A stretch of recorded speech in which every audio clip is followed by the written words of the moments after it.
ठीक है।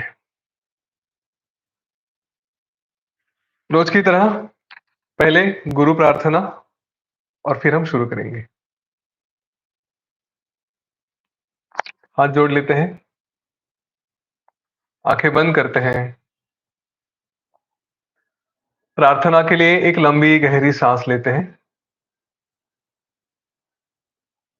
गुरुर्ब्रह्मा गुरुर्विष्णु गुरुर्देवो महेश्वरः। गुरु साक्षात् परम ब्रह्म तस्मै श्री गुरवे नमः।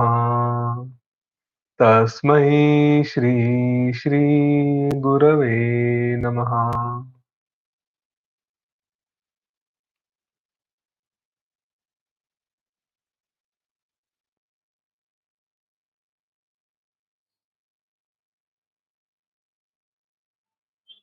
धीरे धीरे अपनी आंखें खोल सकते हैं।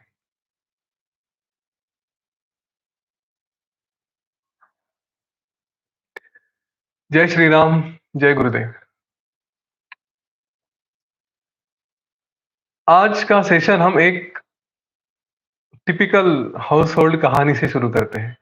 घर घर की कहानी या कई घरों में ऐसी कहानियां होती हैं, तो उससे थोड़ा शुरू करते हैं। यूं समझिए कि एक घर है, दो बहू हैं, वहां पे बहुएं, एक सासू माँ है। सासू माँ टिपिकल सासू माँ है, वो ताने मारने की उसकी आदत है। दोनों बहुओं को ताने मारती है। अब इनमें से एक बहू ऐसी है कि जो एकदम सेंसिटिव है। हाँ, थोड़ा भी कुछ बोल दिया सासू माँ ने कि ये रोना शुरू करेगी। इतना रोएगी, बाल्टी भर के पानी निकल जाएगा इतना। और दूसरी सासू माँ है, दूसरी बहू है कि उसको कुछ भी बोलो, कितना भी बोलो, कोई असर नहीं पड़ता। पत्थर जैसे। मतलब सासू माँ सर पटक पटक के उसके सामने सासू माँ का सर टूट टूट जाएगा, लेकिन इसको कुछ नहीं होगा, हिलती भी नहीं है। पहली को पूछो, उसकी सहेली या और कोई रिश्तेदार पूछते हैं, तो कहती कि मेरी सासू माँ ऐसी है, वैसी है, बहुत सख्त है, ताने मारती है, मेरा जीना हराम करके रखा है।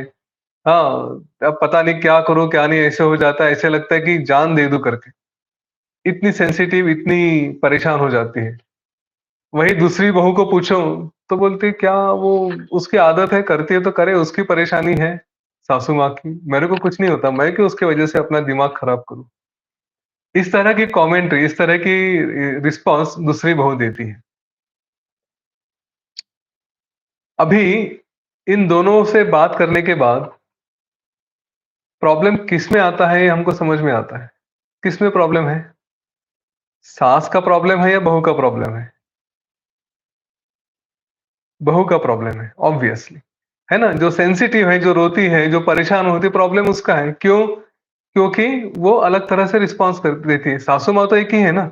एक ही सास को कोई एक तरह से देखता है, कोई दूसरी तरह से देखता है। वही घर में कॉकरोच होता है ना? उसको क्या बोलते हैं? तिल चिट्टा या ऐसा कुछ तो बोलते हैं, उसका नाम ऐसे तिल चिट्टा, ऐसा कुछ तो नाम है उसका। उसको देखो, वो देखने के बाद कोई डर जाता है, कोई उसको उठा के फेंक देता है ना? या कोई झाड़ू लेके झाड़ के निकल जाता है उसको। प्रॉब्लम उसमें, कॉकरोच में नहीं है। प्रॉब्लम फिर से देखने वाले के मन में। हाँ, उसका हर एक का अपना अपना इंडिविजुअल इश्यूज होता है। अब थोड़ा अपने लाइफ के समस्याओं को देखो। जो भी प्रॉब्लम्स हैं हमारे जीवन में, जो भी समस्याएं आती हैं, उनको देखो। और उन समस्याओं को हम कैसे हैंडल करते हैं, वो भी देखें। ठीक है? क्या जब भी कुछ सिचुएशन आती है, आज का ये पॉइंट बहुत इंपॉर्टेंट है, देख लीजिए। जब भी कोई सिचुएशन आती है, ऐसा लगता है कि अरे इसमें क्या करे क्या नहीं, उस सिचुएशन में क्या हर आदमी उसको उसी तरह से रिस्पॉन्ड करेगा, उसी तरह से उसका उसको हैंडल करेगा? नहीं। आप अगर कोई स्टूडेंट हो या फिर बिजनेसमैन हो या फिर कुछ और कर रहे हो, प्रिपरेशन कर रहे हो, कुछ भी हो, आपके लाइफ में भी अलग अलग सिचुएशंस आएगी। तो जब भी मन कहता है कि ये छोड़ दूं, या डर के भाग जाऊं या कुछ तो निगेटिव कर लूं। जब ऐसा डर मन में आता है, ऐसा भाव मन में आता है, तो उस समय देखें कि इस सिचुएशन में आने वाले सभी लोग क्या करने वाले हैं। क्या वो ऐसे ही एक्शन देंगे या कुछ और करेंगे? श्रेष्ठतम लोग जो होंगे वो क्या करेंगे? अगर वो हम सोचते हैं, उस तरह से विचार करते हैं, तो मेरे ख्याल से हम गलतियां कम करेंगे। हाँ, यहाँ पे ही वो प्रश्न आता है कि हम इस तरह से क्यों विचार करते हैं।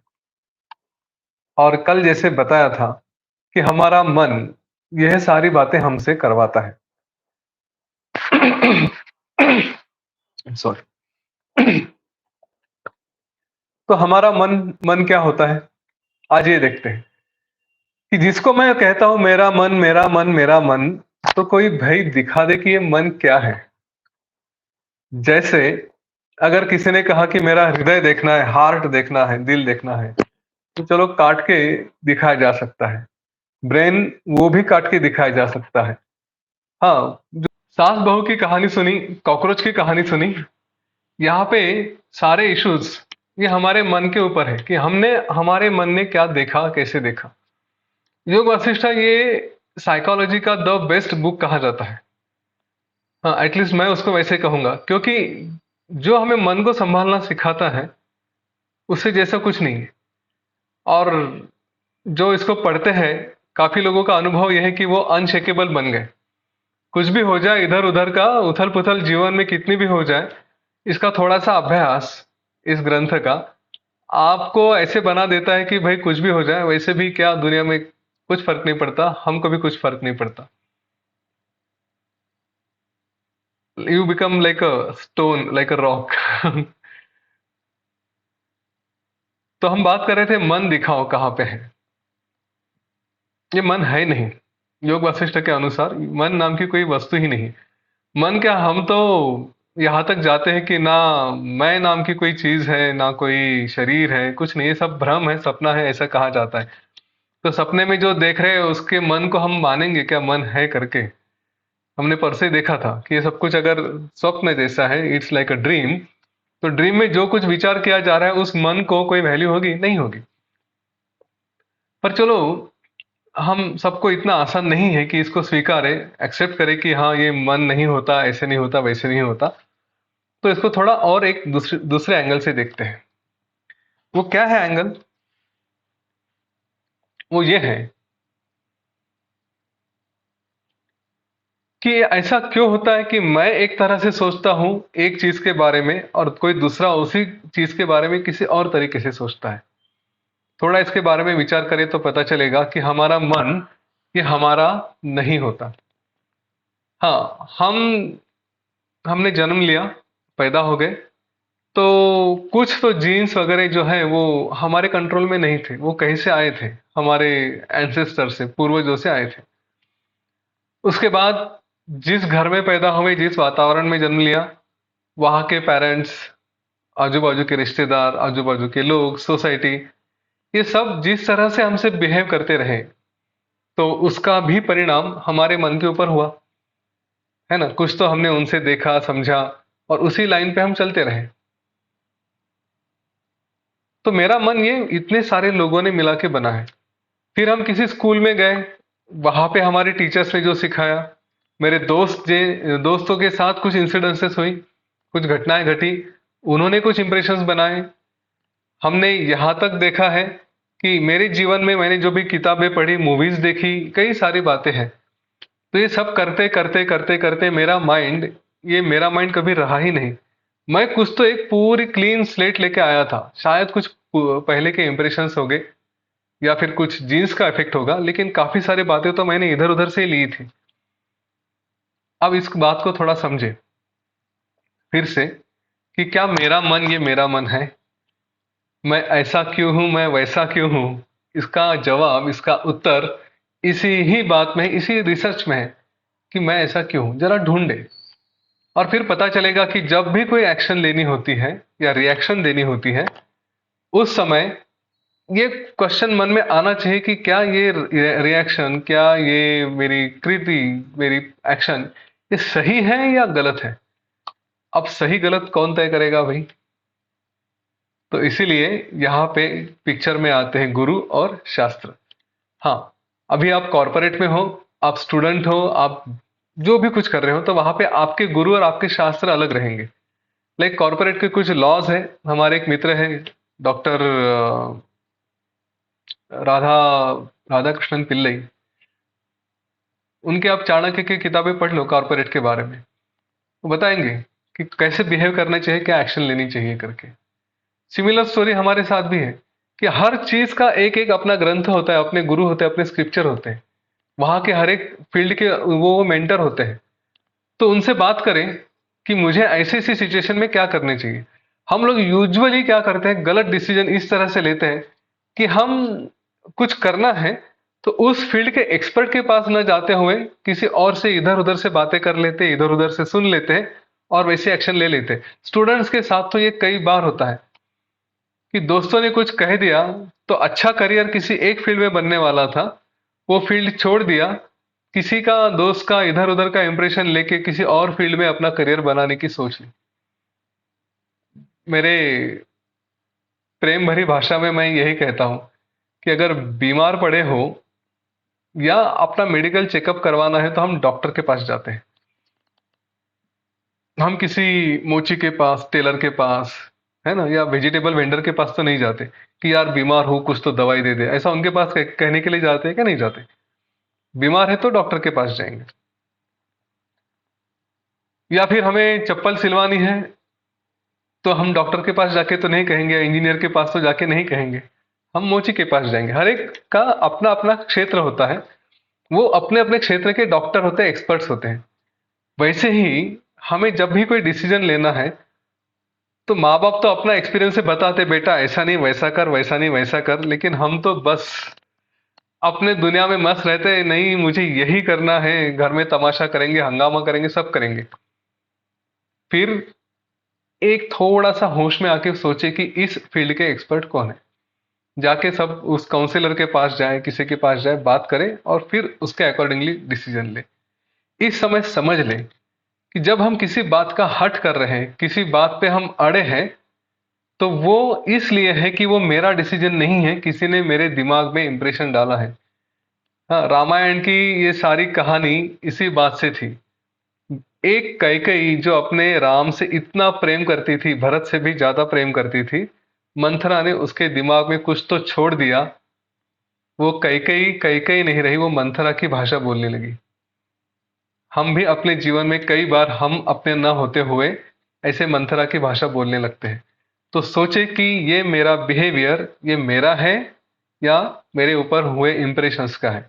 जब इस बात का पता चलेगा कि ये मेरा डिसीजन नहीं है, मेरे ऊपर हुए इंप्रेशंस का है, तब हम फिर सोचे कि सही क्या है, गलत क्या है। तो उस क्षेत्र के एक्सपर्ट के पास जाए। लाइफ में डिसीजंस लेने हैं, लाइफ रिलेटेड, तो गुरु है, शास्त्र है। शास्त्र पढ़ने के चक्कर में तो मैं कहूंगा ज्यादा पढ़ो मत। अपने इसमें एनहांसमेंट के लिए, अपने उन्नति के लिए जरूर पढ़े, लेकिन शॉर्टेस्ट वे गुरु है।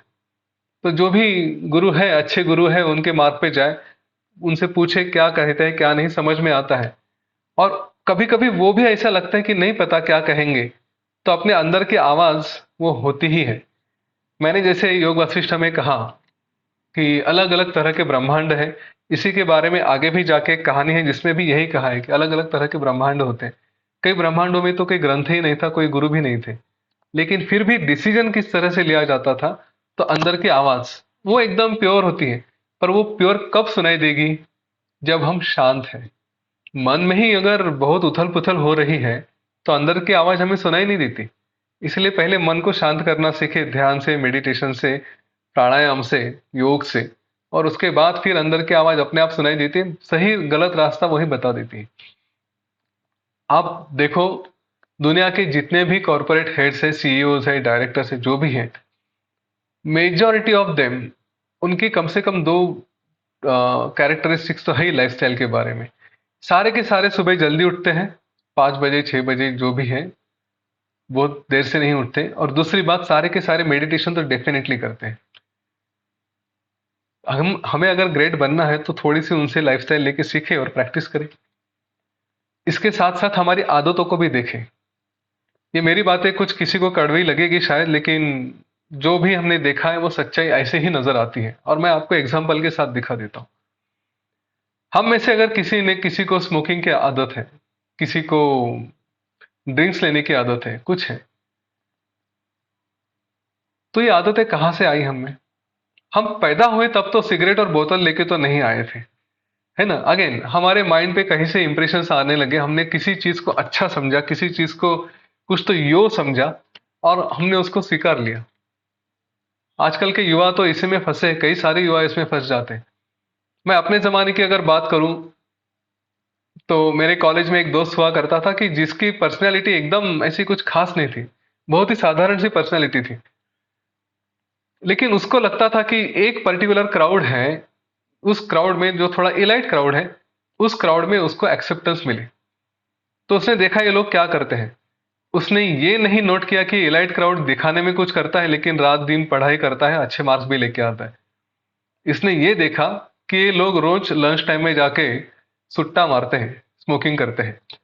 तो ये भी उनके साथ जुड़ गया, स्मोकिंग करने लगा। अब स्मोकिंग करने से पढ़ाई अच्छी नहीं होती, जो भी है वो खाली उसी में दिखावे में फंसा रहा, इसका करियर बर्बाद हो गया, बाकी के लोग आगे चले गए। हाँ, मैं ये नहीं कहूंगा कि वो स्मोकिंग की वजह से आगे गए, उनकी और भी कुछ बातें थी, पैसा था, काफी कुछ था उनके पास। हम उस जमाने की मूवीज देखें जो एकदम 90 70 60 से आते आते 80 90 तक आ गई। हाँ, हर एक मूवी में चाहे कोई भी हीरो रहे, मैं उनके नाम नहीं लेना चाहूंगा, लेकिन सुपरस्टार से सुपरस्टार उस जमाने का हर छोटी छोटी बात पे स्मोकिंग करता था। आप देखो, कोई भी मूवी देख लो, बस कुछ रहा, मुंह में बीड़ी रही, सिगरेट रही, कुछ तो रहेगा ही रहेगा। थोड़ा इलाइट क्लास रहता था तो उसके हाथ में ग्लास भी रहता था या पाइप रहता था। हाँ, हमें क्या सिखाया गया कि ये एक प्रेस्टिजियस थिंग है, एक इंप्रेशन है।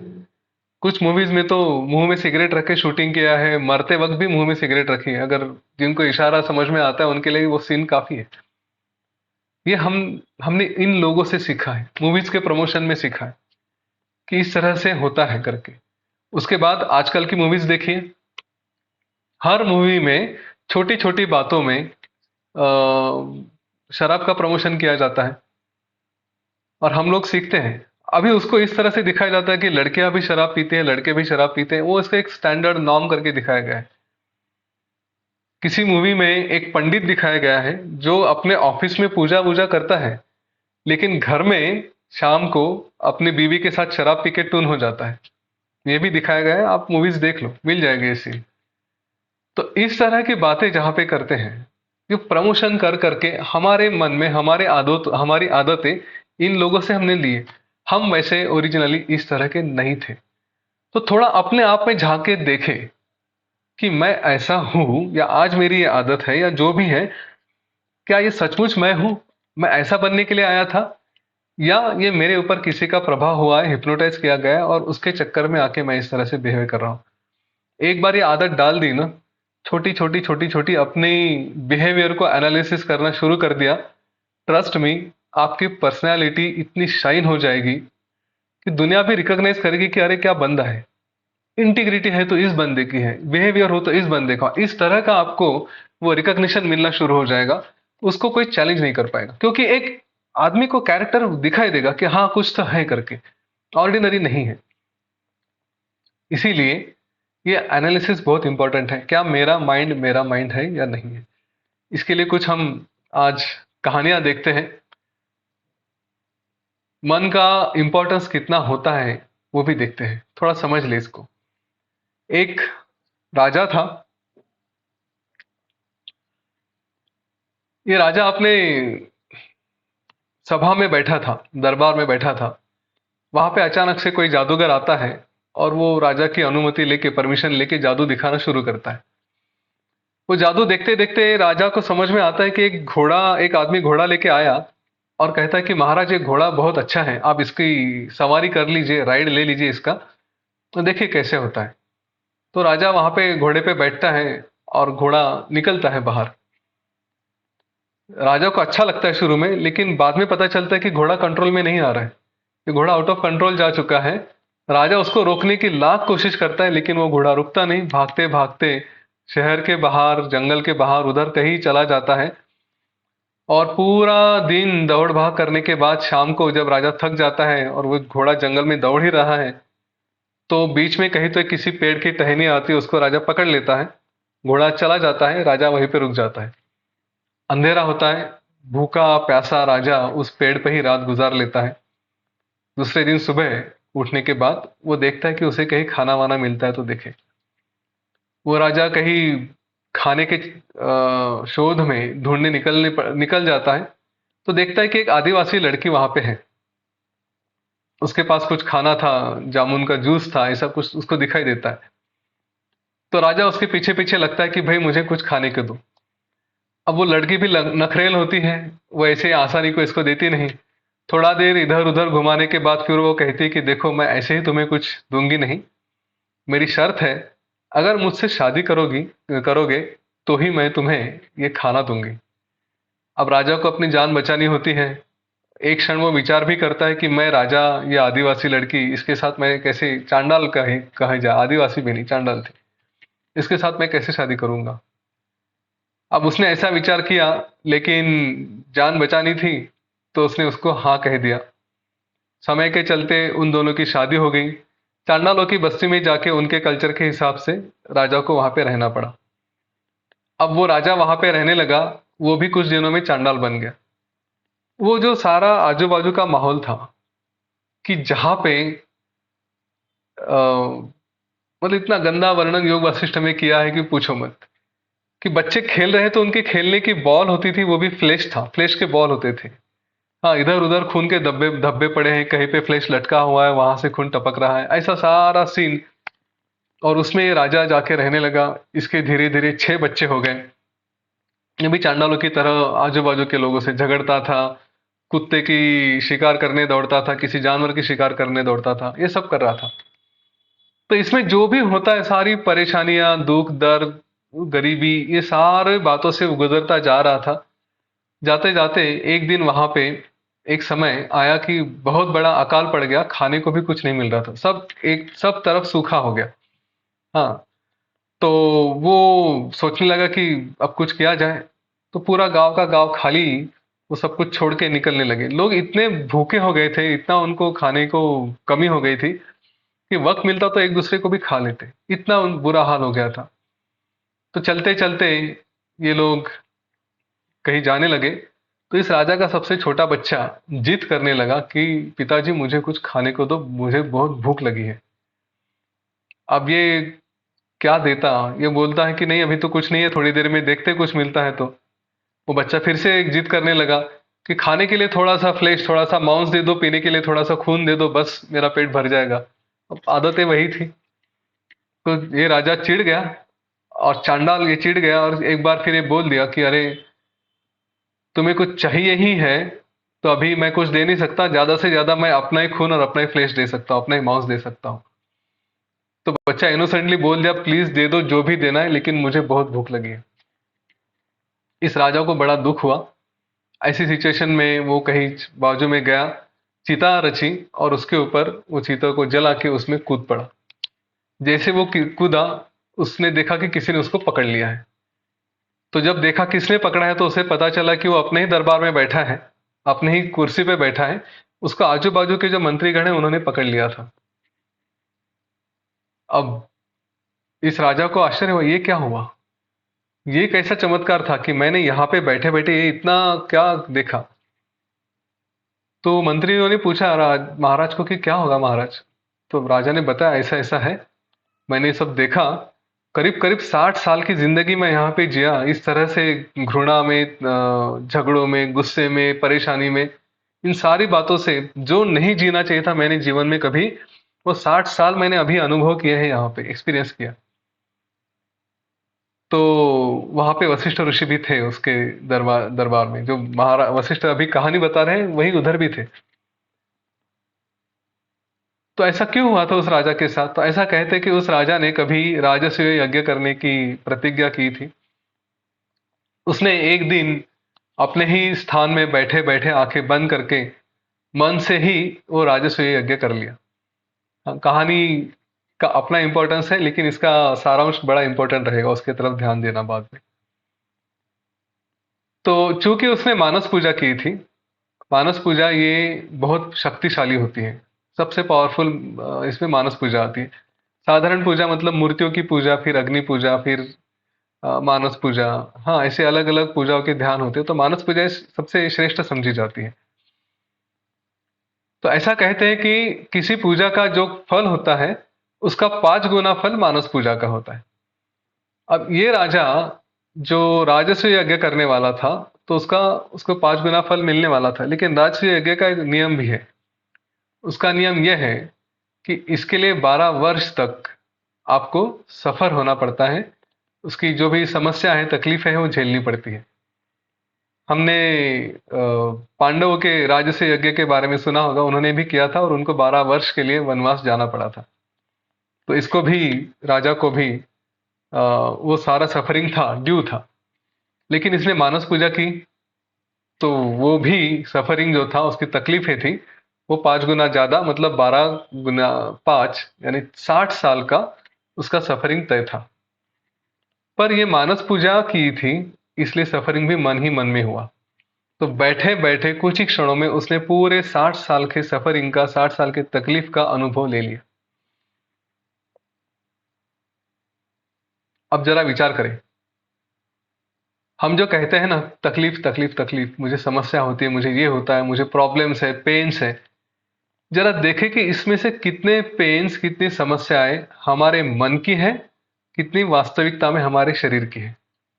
थोड़ा विचार करें, कुछ भी आप जो भी है, पढ़ाई में है, जॉब में है, बिजनेस में है, जहां पे भी है, इनमें से कितनी समस्याएं सचमुच मानसिक स्तर पे होती है, कितनी सचमुच शारीरिक स्तर पे होती है। चलो आप सोल्जर हैं, आपको कहीं वॉर में कुछ गोली लग गई, जख्म हो गया, तो मैं समझ सकता हूं कि शारीरिक तौर पे जख्म हुआ है करके। पर घर में मियाँ बीवी के झगड़े में तो काफी बातें मानसिक ही होती है ना। माता पिता, बच्चों के झगड़े, ये सारा all it is a game of mind, केवल मन का ही होता है। तो यहाँ पे सफरिंग सफरिंग सफरिंग जो कहा है, हम बोलते हैं ना कि मुझे इतनी तकलीफ है जिंदगी में, मैंने कितना सहा है। कोई शादीशुदा लेडीज को पूछो, 20 साल 22 साल बाद वो कहानी बताती है, 30 साल बाद कहानी बताती है कि मैंने पता नहीं कैसे कैसे दिन निकाले, क्या क्या हुआ मेरे साथ, ये वो कहानियां बताती रहती है। लोग भी, इन पुरुष तो यूजुअली बोलते नहीं, वो अंदर ही अंदर बोलते रहते हैं। कहीं किसी दोस्त के पास फिर जाके बात की तो की, वरना उनको तो ऐसा नहीं होता। पर उनके लिए भी कहानी है, वो भी अपनी तरफ से बोल सकते हैं कि मैंने ये सफर किया। तो ये सफरिंग सफरिंग जो होता है वो क्या है, इनमें से कितना माइंड के लेवल पे, कितना फिजिकल लेवल पे, जरा देखें। पता चलेगा कि मेजॉरिटी 90% 95% केसेस में ये केवल माइंड पे ही है। और दूसरी बात, ये माइंड जो मैंने अभी शुरू में बताया था कि ये माइंड आपकी तरफ से सफरिंग है, उसी सिचुएशन में कई सारे लोग गए हैं, उनके लिए वो सफरिंग नहीं थी। हम थोड़ा सा बिजली पानी इधर उधर हो गया तो हम कहते हैं सफरिंग है, सफरिंग है। आज इजराइल और पैलेस्टाइन में देखिए क्या क्या होता है। तो वो लोग भी उसको हैंडल कर लेते हैं। सफरिंग जो कहते हैं हम लोग, जो परेशानी है, जो तकलीफें हैं, ये केवल माइंड के ऊपर होती है। इसीलिए उस राजा को 60 साल का सफरिंग होना था, तो उसको पूरे फिजिकली 60 साल कहीं जाके गुजारने की जरूरत नहीं पड़ी। बस वो अनुभव उसको लेना था कि सफरिंग क्या होता है, और वो 60 साल तक अनुभव लेना था। उसको मन ही मन में उसको तकलीफ मिल गई, सफरिंग हो गया। हमारे लिए इतना सफिशिएंट है। सारी तकलीफें मन की है, बस उसको समझे और छोड़ दे। जिसको ये बात समझ में आती है, वो फिर से इवेल्युएट करेगा, फिर से एनालिसिस करेगा, मेरे मन में क्या तकलीफें हैं, जो भी तकलीफें हैं वो क्या सचमुच मन की है या कहीं किसी और बात की है। हमारा मन इतने आसानी से भटक जाता है। योग वशिष्ठ में एक सुंदर सी कहानी भी आई है। ये कहानी है भृगु ऋषि के पुत्र की, शुक्र की।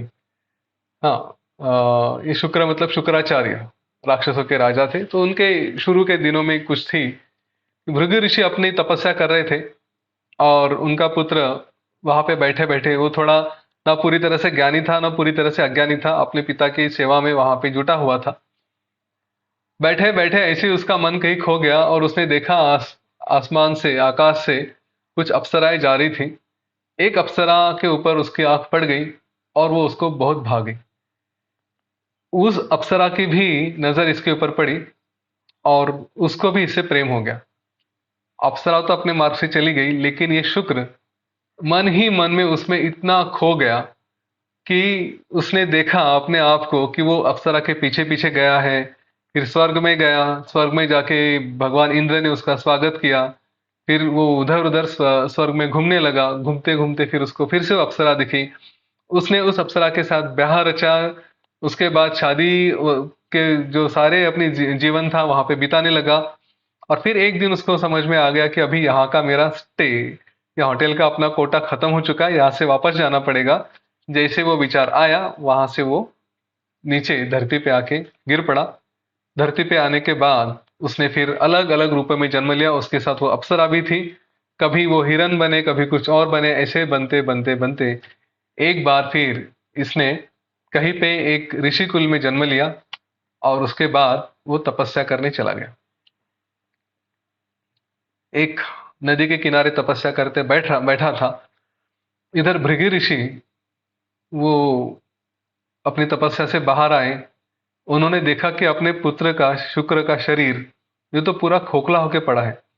मतलब ना उस पे कुछ स्किन है, चमड़ी है, कुछ नहीं है, केवल हड्डियां हैं। और उसमें भी कीड़े मकोड़े इधर उधर घूम रहे हैं। उन्हें बड़ा गुस्सा आया कि ये काल ने, मृत्यु ने मेरे बेटे को कैसे हर लिया। वो तो अभी यंग था। तो उन्होंने काल को ही श्राप देने की तैयारी कर ली। तो सामने एक काल आके खड़ा हो गया। काल ने कहा कि आप मुझे क्या श्राप दे रहे हो? मेरा काम तो है कि लोगों के कर्म जैसे होते हैं वैसे ही उनको समाप्त कर लेना। तुम, आपका श्राप मुझे कुछ नहीं कर पाएगा। पर यह आपको भी शोभा नहीं देता कि आप एक ऋषि हो और आप किसी को श्राप दें बिना सोचे समझे। पहले तो देख तो लीजिए क्या हुआ करके। फिर भृगु ऋषि ने थोड़ा देखा तो उन्हें पता चला कि हाँ, ये इसने ऐसा ऐसा किया है। फिर कहते हैं कि चलो हम जाके उससे बच्चे से मिलते हैं। फिर उससे मिले, उसको फिर से जगाया, बताया कि तुम्हारा ये रूप था, ऐसा वैसा। और फिर आगे की कहानी चलती है। हमारे लिए क्या इंपॉर्टेंट है? आत्म केंद्रित ना होना, आत्म फोकस ना होना। और हम जो झूठी बातें हैं उनमें खो जाते हैं। वो अवेयरनेस, वो अलर्टनेस इंपॉर्टेंट है। पढ़ाई कर रहे हैं, अचानक कहीं से कुछ ख्याल आ गया या फिर कुछ देखा तो मन उसके पीछे भागना शुरू करता है। इतना मन कमजोर है, होता है कि नहीं बताइए? कि मैं एक बात पे फोकस कर रहा हूं लेकिन बीच में ही कहीं तो इधर से ट्रिगर आता है, उधर से ट्रिगर आता है। ये सारी कंसंट्रेशन की बातें कर रहे हैं हम लोग। बस इधर उधर माइंड चला जाता है। जो एनर्जी है ना माइंड की, वो एकदम से कम हो जाती है, शक्ति सारी कम हो जाती है, क्योंकि कई सारी बातों में मन भटक जाता है। Mind is energy. अगर ये एनर्जी हम एक ही चीज पे लगाएंगे तो कुछ आउटपुट आएगा, लेकिन 100 चीजों पे लगाएंगे तो हो गया, उसका आउटपुट नहीं आएगा। तो ये जो डिस्ट्रैक्शंस आते हैं, इसकी कहानी यही बताती है कि हम छोटे से इसमें 10 मिनट, 15 मिनट, आधा घंटा पता नहीं कहाँ कहाँ खो जाते हैं। वहां से वापस आने के बाद भी पढ़ाई में या हमारे काम में ध्यान लगाने में हमें समय लगता है। यही नहीं, हम भटकते भटकते फिर कुछ उसके पीछे भी चले जाते, भागने लगते कि ये करे करके। ये कई बार देखा है। शांति से बैठे कुछ कर रहे हैं, विचार आया तो अपना काम छोड़ के किसी बात के पीछे चले गए। शुक्र की ये कहानी हमें बताती है कि ऐसा हो सकता है। मन छोटी सी बात से भटकता है, पर क्यों भटकता है भाई? शुक्र ज्ञानी नहीं था पूरी तरह से, इसलिए वो अप्सरा के पीछे भागा। वरना कोई है, जा रहा है, ओके, क्या फर्क पड़ता है? मेडिटेशन हम जिस तरह से आंखें बंद करके करते हैं ना, कि जो भी आ रहा है आने दो, वैसे ही आंखें खुली रख के भी इस दुनिया को देखें।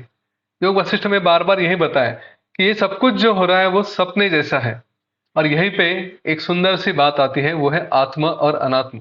ये आत्मा अनात्मा की कंसेप्ट अगर हम समझ ले तो फिर इस तरह डिस्ट्रैक्शन से हम भटकेंगे नहीं। मेरा आत्मा फिजिक्स की स्टडी है, मेरा आत्मा क्रिकेट की प्रैक्टिस है, मेरा आत्मा है मेरा रिसर्च, एस्ट्रोलॉजी की स्टडी, मेरा आत्मा है मेरी आईएएस की स्टडी, मेरी यूपीएससी की स्टडी। इसको छोड़ के जो भी इस दुनिया में है वो सारा अनात्मा। योग के भाषा में आत्मा मतलब मैं, मेरे अंदर जो भी है, मैं शरीर भी नहीं। मेरे अंदर जो भी है, जो एनर्जी है, प्राण शक्ति, चेतना है, जो शरीर के बाहर भी है अंदर भी है, वो आत्म भाव, इसको छोड़ के सब कुछ अनात्म। एक हम अनात्मा के साथ जुड़ जाते हैं, इसको पकड़ो उसको पकड़ो, मेरे रिश्तेदार है, ये है वो है, इन सब में हम उलझ जाते हैं और फिर उसी को अपना समझ के उसी में फंसते हैं और परेशानियां मोल लेते हैं।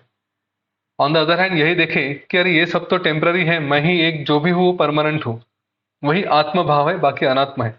इस तरह का विचार किया तो फिर कोई परेशानी नहीं होगी। पर गलतियां यही करते हैं। अगर मैं आपसे कहूं कि भाई अमुक एक दोस्त है, एक व्यक्ति है, आप इससे दोस्ती कर लो, तो हम कहेंगे हाँ क्यों नहीं, कर लेते।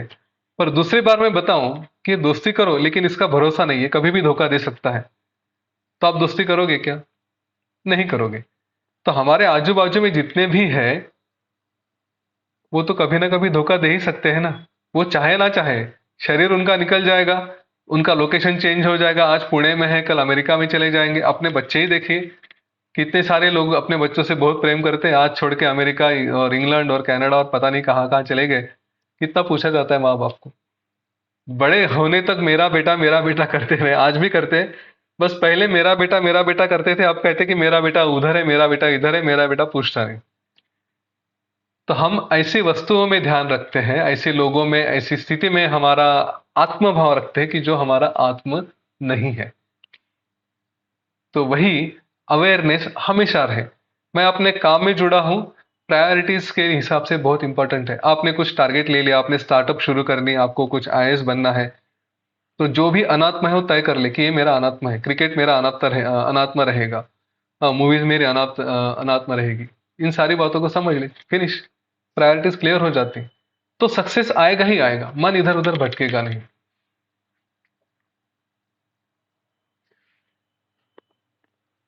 हमने कभी भय के बारे में भी बात की थी। ये अपना और पराया क्या कर सकता है, ये कितना डेंजरस होता है, इसकी एक सुंदर सी कहानी योग वासिष्ठ में बताई गई। वो कहानी सुनते हैं फिर रुकते हैं, 5 मिनट में हो जाएगी। शंबरासुर, हाँ, शंबरासुर नाम का एक राक्षस था, राक्षसों का राजा था और बड़ा शक्तिशाली था। कई बार देवताओं से युद्ध किया, कई बार देवताओं को हराया, इसमें उसमें इतनी शक्ति थी। लेकिन देवता भी रुकते नहीं थे, बार बार आके उससे युद्ध करते थे। तो ये परेशान हो गया, उसने कहा क्या वही वही लड़ाई लड़े। इसलिए उसने 3 राक्षसों का निर्माण किया। उनका नाम था दाम, व्याल और कट। अगर याद नहीं रखना है तो छोड़ दो। 3 राक्षस उसने निर्माण किए। इन राक्षसों को उसने इतना पराक्रमी बनाया, कि इतना शक्तिशाली बनाया कि वो देवताओं से आसानी से जीत जाते थे। अब इसने अपना काम डेलीगेट कर दिया, सौंप दिया कि भाई तुम जाओ और लड़ो। तो कोई जाके देवताओं को घेर लेता था, कोई अपनी सेना की रक्षा करता था ऊपर से कवच बना के। इस तरह से वो बहुत पावरफुल ऐसे राक्षस, 3 राक्षस, उन्होंने देवताओं को इधर उधर भगा के, खदेड़ खदेड़ के सब कुछ देवताओं को लूट लिया। ये देवता गए भगवान ब्रह्मा के पास। और ब्रह्मा जी के पास जाने के बाद कहा कि ऐसा ऐसा है, अब इन 3 लोगों ने तो हमें कुछ जीना मुश्किल कर दिया, अब हम क्या करें। तो भगवान ब्रह्मदेव ने कहा कि देखो, इन राक्षसों को शंबरासुर ने ऐसे ही जीरो से निर्माण किया है, इसलिए इनके मन में कोई इंप्रेशंस नहीं है। हाँ, हम जैसे मैं बता रहा था ना, हमारा माइंड, हमारा मन नहीं होता, तो इनके ऊपर तो किसी के कोई इंप्रेशंस नहीं थे, अचानक से शुरू से आ गए। तो इनको इतना ही पता था कि लड़ना है और बस लड़ना है। उनमें ना कोई मन मृत्यु का भय था, ना किसी अटैचमेंट थी, कुछ नहीं था। तो ऐसे ही लड़ते थे। तो ब्रह्मा ने कहा कि देखो, ये शून्य से निर्माण हुए हैं, इसलिए आप इनसे कितना भी लड़ोगे तो इन्हें हारने का वगैरह कुछ डर नहीं है, इसलिए आप इनसे आसानी से जीत नहीं पाओगे। लेकिन एक काम कर सकते हैं, आप इनसे बार बार लड़े, इन्हें इन्हें जीतने का एहसास दे, जीतने का अनुभव दे। जब ये बार बार जीतेंगे तब इनमें आएगा अहंकार कि मैं कुछ हूं, मैं जीतता हूं। और उस अहंकार का परिणाम फिर अटैचमेंट में होगा, अटैचमेंट के साथ फिर ये अपने आप कमजोर पड़ जाएंगे। तो देवता क्या करते थे, बार बार अटैक करते थे, हमला करते थे, छुप जाते थे। तो ये देवता हमसे डरते हैं, देवता हमसे भागते हैं, हम देवताओं से जीतते हैं, ऐसा विचार कर करके इन राक्षसों में एक विश्वास आने लगा कि मैं कितना श्रेष्ठ हूँ, अब मेरे वजह से पूरी राक्षस सेना जीत जाती है। जहां पे वो मैं आ गया, अहंकार आ गया, उसके साथ फिर मेरा भी आ जाता है। अहम ममत्व, मैं और मेरा। तो अहम आ गया, ममत्व भी आ गया। अब मैं मेरा राज बना लूंगा, मेरी नगरी बिठाऊंगा, उसमें फिर मेरे बच्चे हो गए, मेरा परिवार होगा। इस तरह से उन्होंने सब शुरू कर दिया। उस अहम के साथ जैसे ही मेरा ये आ गया कि मेरा घर, मेरा परिवार, ये वो, उसके साथ साथ भय भी आ गया, डर भी आ गया। अभी लड़ूंगा और अगर मैं मर गया तो, मुझे कुछ हो गया तो, फिर मेरे परिवार का क्या होगा, मेरे बच्चों का क्या होगा? हाँ, मैंने ये सारा राज्य खड़ा किया है, कमाया है, इसका क्या होगा? इस डर से उन्होंने जब अगली बार देवताओं ने हमला किया तो पूरी शक्ति के साथ नहीं लड़े, क्योंकि पहले तो मृत्यु का भी डर नहीं था तो इसलिए टूट पड़ते थे। अभी मृत्यु का डर लगने लगा, अपने लोगों का डर लगने लगा। डर का परिणाम हुआ कि ये वहां से भाग गए। भाग के वो सीधा पाताल में चले गए। पाताल में जाने के बाद वहां पे उन्हें आश्रय दिया गया। लेकिन एक दिन वहां से पाताल के जो भी हैं वासुकी जो जा रहे थे, इन्होंने उसको देखा लेकिन पहचाना नहीं, नमस्कार नहीं किया, तो उन्हें शाप दे दिया गया। उसके बाद वो कहीं एक किसी तालाब में, जहाँ पे पानी बहुत ही कम है, उस तालाब में कोई मछली बन के पड़ा रहा। कहीं कोई किसी जंगल में एक छोटा सा कीड़ा बना, कहीं एक छोटा सा पंछी बना।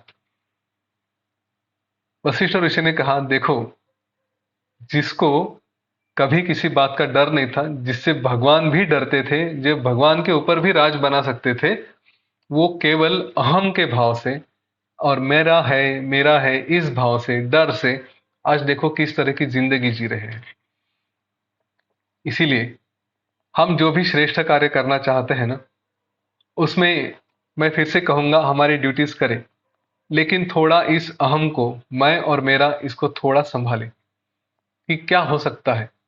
अगर सीधा हमारे स्वतंत्रता सेनानियों को देखो या उसके पहले भी देखो, हाँ, जो भी हुए हैं, चाहे वो चाणक्य रहे, फिर छत्रपति शिवाजी महाराज रहे, राणा प्रताप रहे, हम क्रांतिकारी को देखो, भगत सिंह है, राजगुरु है, सुखदेव जी हैं, स्वातंत्र्यवीर सावरकर हैं, कई सारे ऐसे क्रांतिकारी भी रहे।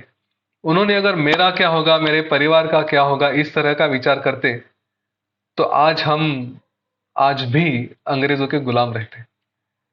कॉरपोरेट वाइज, कंपनीज वाइज हम आज भी गुलाम हैं। आज अमेजोन का फेस्टिवल सेल शुरू हो गया तो हम जाके तुरंत खरीदने लगे। यहाँ पे भी लोकल लोगों के पास मिलता है। हमारे ही आजू बाजू में कोई प्रोडक्ट्स बनाते हैं, घर में ही बनाते हैं, छोटे छोटे एंटरप्रेन्योर्स कोशिश कर रहे हैं, पर हम तुरंत मिल रहा है ना तो चलो जाके ले लेते हैं। हम थोड़ा त्याग नहीं कर सकते इस देश के लिए, अपने लोगों के लिए? जो चीज मुझे कहीं पे ऑनलाइन में 500 की मिल रही है, यहाँ पे 600 700 की मिल रही है, तो यूँ समझो कि 200 रुपये मैंने अपने देश के लिए डोनेशन दे दिया। क्या, अगर साल भर का भी बजट देखें, ऑनलाइन और ऑफलाइन में जितना डिफरेंस आता है ना, उतना डोनेशन समझ के ही दे दो, चलो, कुछ गलत नहीं होता। कर सकते हैं हम लोग, पर नहीं, आज भी हम कहीं तो गुलाम हैं। तो ठीक है, कोई बात नहीं, आप ही लोग खड़े हो जाओ, अपने ही अमेजन की इक्विवेलेंट बना दो। रिलायंस जियो है या फिर टाटा क्लिक है, फ्लिपकार्ट है, लेकिन उससे भी साथ, उसके भी अच्छी पावरफुल बना दो कंपनी। अपनी ही गूगल बनाओ, अपनी व्हाट्सएप बनाओ, अपनी फेसबुक बनाओ। किसने रोका है? वहां पे पहुंचे। और वहां तक पहुंचने के लिए अगर आप उस जोश से जा सकते हो कि नहीं, मुझे एक मिशन कंप्लीट करना है, फिर ना मेरा परिवार, ना मेरा घर या कुछ, तो देखे वो फायर आपको कहीं तो लेके जाएगी। हम अपने लिए नहीं, इस समाज के लिए भी बने हैं। देखे, परिवार अगर बना लिया है तो उसकी तरफ रिस्पॉन्सिबिलिटी है, मैं ये नहीं कहूंगा।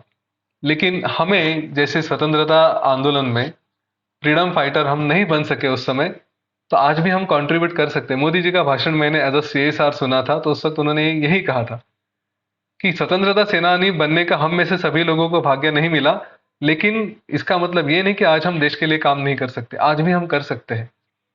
तो वो अपने आप में फायर जगाए। हम उनकी उनका झूठा खा रहे हैं, वो स्वतंत्रता सेनानियों का झूठा खा रहे हैं। उन्होंने दिया और हम खा रहे हैं। अभिमान की बात है कि उनका काम अच्छा रहा, पर थोड़ा वो कर्जा भी उतारने की कोशिश करे, कुछ तो करे। और वो ऐसे आसानी से शांति से बैठ के नहीं होगा, कुछ तो उठ के करना पड़ेगा, जिद से आगे बढ़ना पड़ेगा। मैंने आज तक, पहले दिन से अभी 5वां दिन है, सक्सेस के सारे मंत्र जो जो भी हो सकते वो सारे बता दिए। और भी कुछ हम बातें करेंगे, कल परसों 2 दिन है हमारे पास। लेकिन अपने आप को एनालाइज करना शुरू करें। आशा करता हूं कि आपने थोड़ा देखना शुरू किया कि क्या मैं सचमुच कुछ कंट्रीब्यूट करने वाला हूं, या मैं ऐसे ही कीड़े मकोड़े जैसे जीवन जीऊंगा, एक दिन खत्म हो जाऊंगा, बस हो गया। इस तरह की जिंदगी मुझे जीनी है। चॉइस आपका है। ठीक है। मैं आशा करूंगा कि ये वीडियोस जैसे अपलोड होते हैं, शेयर करेंगे आप बाकी लोगों के साथ, उनको भी बताएंगे, इंस्पायर करेंगे। हो सके तो खुद एक, जो दीप स्तंभ कहा जाता है, रोल मॉडल बनेंगे कि दूसरे लोग भी आपको देखें, सीखें और आपसे प्रेरणा लेके आगे बढ़े। तो ये कार्य जरूर करें। इसके लिए क्या क्या लगता है, तो जैसे मैंने अभी तक बताया, मन की शक्ति, मन को सुधारना, हमारे शरीर को भी सुधारना। तो इन दोनों बातों के लिए केवल एक ही ऑप्शन जो अभी तक कई सालों से आया है, वो है योग, प्राणायाम, ध्यान। ऐसा कहा है सावरकर जी ने, योग वासिष्ठ पढ़ा था। और उन्हें जब उनके सेल में जो थे ना, तो वहां पे एक खिड़की में रस्सी टंगी हुई थी, कि जो, वो बारी तो आपको पता है कि कितना परेशान करता था कैदियों को। तो उसका एम ही ये था कि जिसको परेशानी हो रही है, जिस कैदी को परेशानी हो रही है, वो जाके वहां पे फांसी ले ले, उसीलिए वो रोप टंगा हुआ था।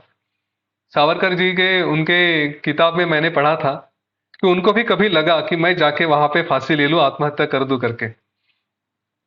फिर उन्होंने कहा कि मैं क्यों करूं,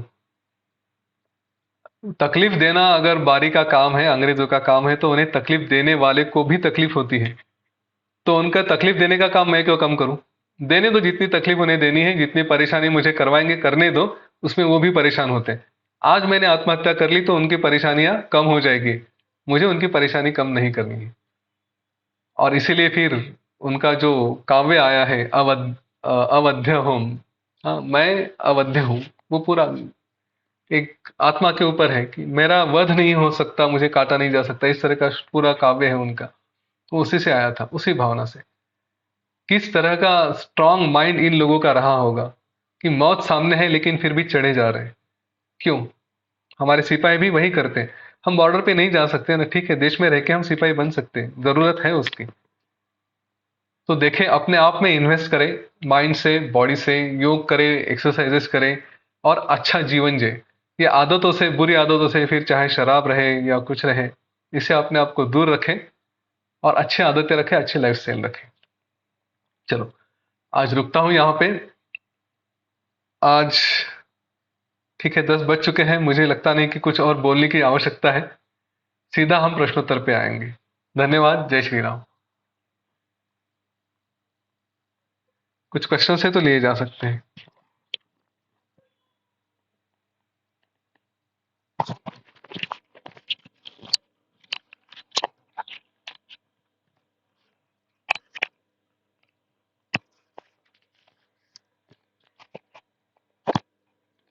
नो क्वेश्चंस।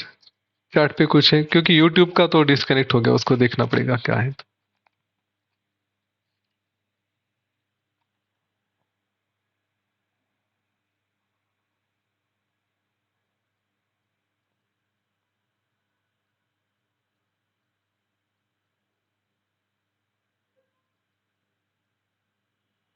यदि अनात्म की ओर ध्यान नहीं देना तो क्या?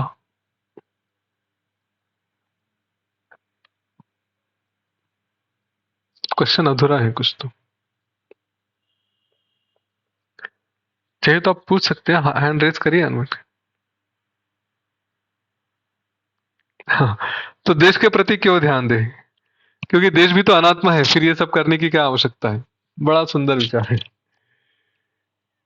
देखिए,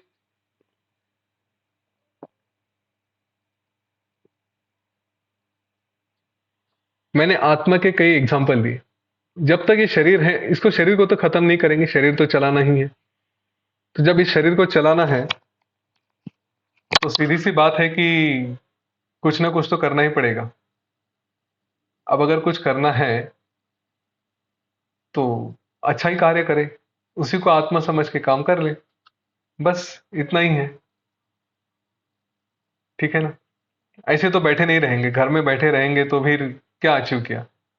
जो ज्ञानी है उसके लिए कुछ करके भी कुछ अचीव नहीं होता, और ना कुछ ना करके भी कुछ अचीव नहीं होता। तो सोचता है कि चलो शरीर दिया है, कुछ परिस्थिति दी है, तो जो बेस्ट होता है उस शरीर का बेस्ट किया जाए। ऐसे ही पड़े रहने से बेटर है कि कुछ किया जाए। मन व आत्मा, इसमें क्या फर्क है? छोड़िए, हमें क्या उससे मिलने वाला है? आत्मा ये आत्मा एक परमानेंट है। मन होता है, मन नहीं होता है। कई सिचुएशंस है कि जहां पे मन भी नहीं होता लेकिन आत्मा फिर भी रह जाता है। एक एक लेवल से।